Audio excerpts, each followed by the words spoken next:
சிவகங்கை மாவட்டம் திருப்பத்தூர் அருகே அரசு பேருந்துகள் மோதிக்கொண்ட விபத்தில் 11 பேர் பலியான நிலையில் காயமடைந்தவர்களில் 3 மதுரை அரசு ராஜாஜி மருத்துவமனையில் அனுமதிக்கப்பட்டு சிகிச்சை பெற்று வருகின்றனர். அவர்களை நேரில் சந்தித்து அமைச்சர் சிவசங்கர் நலம் விசாரித்தார். கூடுதல் விவரங்களை செய்தியாளர் பாலமுருகன் வழங்க கேட்கலாம். பாலமுருகன், வணக்கம். முழு விவரம். நிச்சயமாக சிவகங்கை மாவட்டம் திருப்பத்தூர் அருகே நிகழ்ந்த சாலை விபத்தில் காயமடைந்தவர்களை மதுரை அரசு ராஜாஜி மருத்துவமனையில் சிகிச்சை பெற்று வருவர்களை பார்த்து அவர்களது குடும்பத்தினருக்கு போக்குவரத்து துறை அமைச்சர் சிவசங்கர் ஆறுதல் கூறி வருகிறார். சிவகங்கை மாவட்டம் திருப்பத்தூர் அருகே கும்பக்குடியில் அரசு பேருந்து நேருக்கு நேர் மோதி விபத்துக்குள்ளாகியதில் 11 பேர் பலியாயினார்கள்.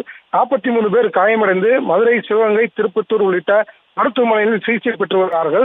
முதல்வர் உத்தரவின் பேரில் போக்குவரத்து மற்றும் மின்சாரத்துறை அமைச்சர் சிவசங்கர் மற்றும் அதிகாரிகள் மதுரை அரசு ராஜாஜி மருத்துவமனையில் சிகிச்சை பெற்று வரும் டிரைவர் சுதாகர், பயணிகள் வனராஜ், கருப்புசாமி ஆகியோரை நேரில் சந்தித்து ஆறுதல் கூறினார்கள். மேலும் குடும்பத்தாருக்கும் ஆறுதல் கூறினார்கள்.